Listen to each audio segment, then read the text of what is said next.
তো ফোনটা দাও, সরস্বতী ঠাকুরকে দাও। আরে বই দিচ্ছ না, ফোনটা দেবে তো।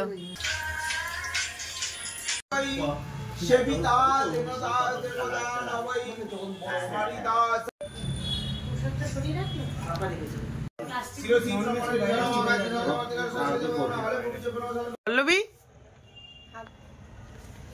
আবার কি জন্য সাহায্য? হ্যালো বন্ধুরা, গুড মর্নিং। না, ভুল হয়ে গেল, গুড মর্নিং না, গুড আফটারনুন হয়ে গেছে। এখন 12টা বেজে গেছে। আর আজকের ওই কি বলে, ভুলে যাচ্ছি এখন, ওই যে পূর্ণিমা ঠিক নয়, কি বলে, কার্তিকী না কি, আমি ভুলে গেছি। পঞ্চমী পঞ্চমী পঞ্চমী আজকে পড়ছে হচ্ছে ওই 12:20 থেকে। তো এখন বাজে হচ্ছে 12:30 মতো বেজে গেছে। তো চলো যাই, পুজো দিতে হবে, কারণ আজকেই হচ্ছে আমাদের বাড়িতে অঞ্জলি।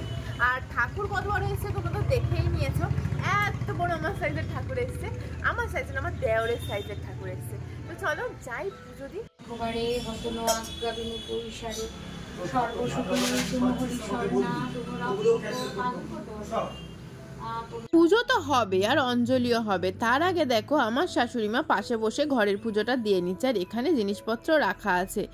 কিন্তু আজকে কোন দিন সেটা কি তোমরা বুঝতে পারছো? আজকে হচ্ছে রবিবার, মানে দুদিন ধরে তো এবারে সরস্বতী পুজো পড়েছে। তো আগের দিন মানে ফার্স্ট ডে সরস্বতী পুজো। সেই দেখি পলাশ ফুলটা দেখাও, এটা পলাশ ফুল, বোঝাই যাচ্ছে না। তো তাই প্রথম দিনেই আমাদের বাড়িতে পুজোটা হয়ে যাচ্ছে। আর আমি কিছু কিছু জিনিস জানছি, এই যে এইটা নাকি পলাশ ফুল, এত ছোট ফুল, আর এই ফুলটা নাকি সরস্বতী পুজোর কাজে লাগে, মানে ওই সরস্বতী মায়ের ফেভারিট ফুল। তো চলো, লক্ষ্মী পুজোর মতো সরস্বতী পুজোও কিন্তু আলপনা দিতে হয়, যেটা আমি জানতাম না, কারণ আমাদের বাড়িতে সরস্বতী পুজো হতো না, লক্ষ্মী পুজোই হতো।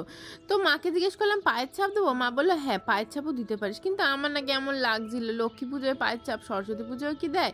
আমি আর না ওই জন্য সরস্বতী পুজোয় আর পায়ের ছাপ দিইনি। এখানে দেখো দরজার সামনে আলপনা করেছে, আর মা বললো যে ঘরের মাঝখানে একটা আলপনা কর দেখি।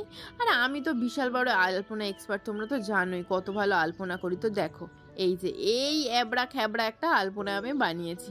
কি করবো বলো, তোমাদের মতো অত ভালো আলপনা তো করতে পারি না। তোমরা কারা কারা পারো দেখিও তো আমাকে। আরে কেমন লাগছে দেখা যাও না। আর এই আলপনা করতে করতে দেখো ব্রাহ্মণ ঠাকুর এসে গেছে, আর আমার দেওরের সাজটাও তোমাদের দেখালাম, সাথে সাথে আমার বরের সাজটাও কিন্তু। আর আমার বর এসে কি বলতে লেগেছে জানো? দাঁড়াও দাঁড়াও বলছি, দেখি ওর সাইজে সরস্বতী কিনা। না না না, ছোট হয়ে গেছে তো একটু তোমার থেকে। কি হলো? চলো এইবার বলি আমার বর এসে কি বলতে লেগেছে। আমার বর এসে বলছে আমাদের দুজনের নাকি ম্যাচিং ম্যাচিং হয়েছে। আচ্ছা তোমরা বলো তো কোন দিক দিয়ে ম্যাচিং হয়েছে?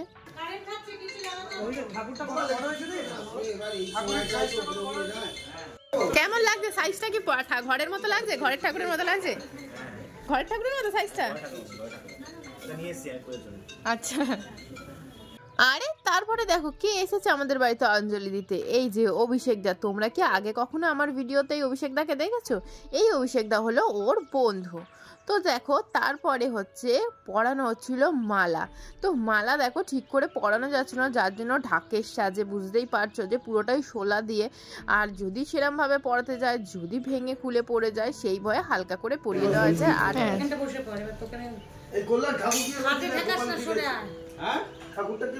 এটা নামাতে হবে কিন্তু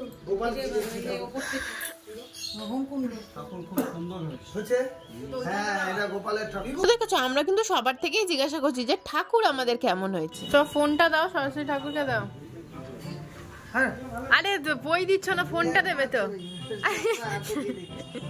আরে ফোনটা দাও, চশমা না, ফোনটা দিয়ে দাও। না ফোনটা ঠাকুরের কাছে রেখে দাও।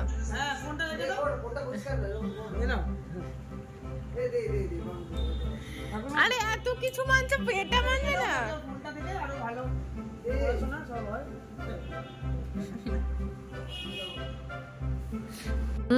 তাহলে আমার কেমন বুদ্ধি বলো।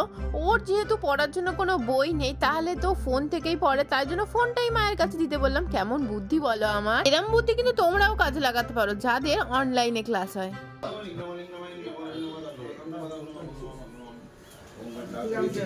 এদিকে দেখো পুজো শুরু হয়ে গেছে, ব্রাহ্মণ ঠাকুরের কিন্তু মন্ত্র পড়াও শুরু হয়ে গেছে। এদিকে মা ধুনো দিচ্ছে আর আমরা রেডি হচ্ছি অঞ্জলি দেওয়ার জন্য, কারণ তখন প্রায় 3টে বেজে গেছে। খিদেতে না পেটের মধ্যে একেবারে মানে কি বলবো, ইঁদুরের ডন মারছিল। আর তারপরে আমি ঠাকুরমশাইয়ের কাছে বায়না করে বসলাম যে ঠাকুরমশাই একটু অঞ্জলি দিয়ে দাও গো, নাহলে আমি না খিদেতে আর পেরে উঠছি না। সেই জন্য ঠাকুরমশাই বলল ঠিক আছে তাহলে তোমার অঞ্জলিটাই দেওয়া হোক, তারপরে নয় যজ্ঞ হবে, কারণ যজ্ঞটা করে অঞ্জলি দেওয়াটা ভালো। কিন্তু আমার এত খিদে পেয়েছিল কি বলবো, খিদেতে খুব কষ্ট হচ্ছিল, ওই জন্য আগে অঞ্জলিটাই দিয়ে নিলাম। দেখো মাঝখানে হঠাৎ আমি এখানে ঘন্টা বাজাচ্ছিলাম, মানে কাসর বাজাচ্ছিলাম, বামুন ঠাকুর বলে উঠলো দে দে দে দে অঞ্জলি দিয়ে নে। আমি তো আনন্দে দেখো পুরো আত্মহারা অবস্থা আমার। কাসর রেখেই ছুটেছি আগে অঞ্জলি দিতে। তো দেখো প্রথমেই যেন গঙ্গা জল দিয়ে হাত ধুয়ে নিতে হয়, তারপরে শুরু হয় অঞ্জলি। যেহেতু বিয়ে হয়ে গেছে আগে ঘোমটাটা মাথায় দিই কি, তাই না? ঘোমটা দেওয়া মাত্রই শুরু হয়ে গেল অঞ্জলি। আচ্ছা তোমরা কারা কারা রবিবার দিনকে পুজো দিয়েছো, মানে অঞ্জলি দিয়েছো, নাকি সোমবার দিনকে দিয়েছো জানিও তো। আমারও কিন্তু জানতে ইচ্ছা করছে যে তোমরা কারা কবে অঞ্জলি দিয়েছো। আমি তো রবিবার দিনকেই দিয়ে নিয়েছি, যেহেতু বাড়ির পুজো ছিল সেই অনুযায়ী বাড়ির বউ হয়ে তো অঞ্জলিটা এখানেই আর আজকেই দিতে হবে। কালকেও দেওয়া যেত, মা বলেছিল যে কালকে দিয়ে নিস, কারণ সূর্যোদয় পাবে অঞ্জলিটা খুব ভালো হবে, মানে সূর্যোদয় পেলে অঞ্জলিটা ভালো হয়। কিন্তু ওই দিনকে যেহেতু বাড়িতে পুজো হচ্ছিল আর না ব্রাহ্মণ পাওয়া যেত না, আসলে ওই দিন ছাড়া ভালো ব্রাহ্মণ পাওয়া যেত না, ওই জন্য পুজোটা রবিবার দিনকেই আমাদের দিয়ে নিতে হয়েছে। না হলে সোমবার দিন সূর্যোদয় পেয়েছিল, আরো সুন্দর দিন ছিল, আরো সুন্দরভাবে দেওয়া যেত। কিন্তু তো আমার দিন নিয়ে এত বকবকের কারণ কিছু বুঝতে পারলে চলো তোমাদেরকে ক্লিয়ার করে দিই। তার কারণ হচ্ছে যদি পরের দিন দিতাম সকাল সকাল বেশিক্ষণ উপোস করে থাকতে হতো না, এটাই হচ্ছে কারণ। পরের দিনকে দেখো কতক্ষণ উপোস করে থাকতে হয়েছে, তাও আবার নির্জলা, সেই সকাল থেকে 4টে পর্যন্ত প্রায়। তারপরে খেয়েছিলাম, আর কি খেয়েছিলাম বলো তো, এই যে প্রথমে খেয়ে নিয়েছিলাম চর্ণমিট, কারণ চর্ণমিট না খেয়ে তো আর খাবার খাওয়া যাবে না।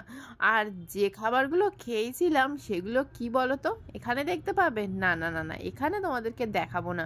আমাদের বাড়িতে আজকে স্পেশালি কি লাঞ্চের ব্যবস্থা হয়েছিল, খাবার নিয়ে এমন শুরু করেছি, এদিকে তোমাদেরকে যজ্ঞটা দেখাবো সেইটাই দেখানো হচ্ছিল না। তো আগে চলো তোমাদেরকে যজ্ঞটা তো দেখাই। এখানে দেখো বালি তৈরি হয়ে গেছে, আর এখানে রং টং দিয়ে সাজানো হয় যেরকম ওরকম সাজানো হবে। আর এদিকে দেখো কাঠও পড়ে গেছে। তো এইবারে যজ্ঞটা শুরু হবে, কিন্তু আমি চলো ততক্ষণ খেয়ে আসি, তার জন্যেই না তোমাদেরকে হয়তো যজ্ঞটা দেখাতে পারবো না। এইটুকুই দেখো, লাস্টে এসে আর একটু তোমাদেরকে কিন্তু দেখাবোই। আর এই যে এইটা হচ্ছে মায়ের মুখ, কত সুন্দর লাগছে বলো। আর এটা দেখো বেগুনি, কি ভাবছো এখানে খাবারের পুরো ভ্লগ দেখতে পাবে না, সেটা কিন্তু মিনি ভ্লগে পাবে। গরম গরম বেগুনি দিয়ে কি খেয়ে এলাম, তোমরা কি ভাবছো? কি একদম ঠিক ভাবছো? না ভুল ভাবছো মনে হয়।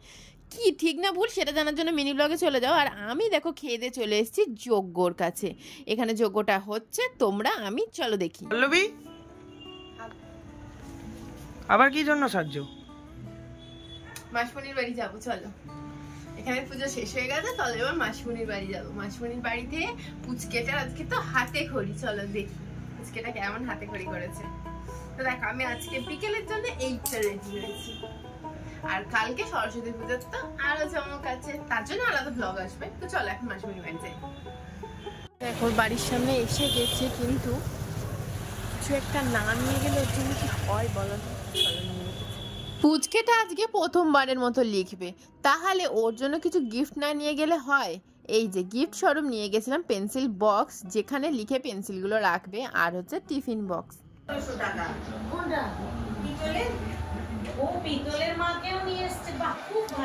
কিন্তু গিয়ে একটা দুঃখের নিউজ, সেটা হচ্ছে পুচকে ঘুমিয়ে পড়েছে, ওর সাথে তো দেখাই হলো না সেদিনকে।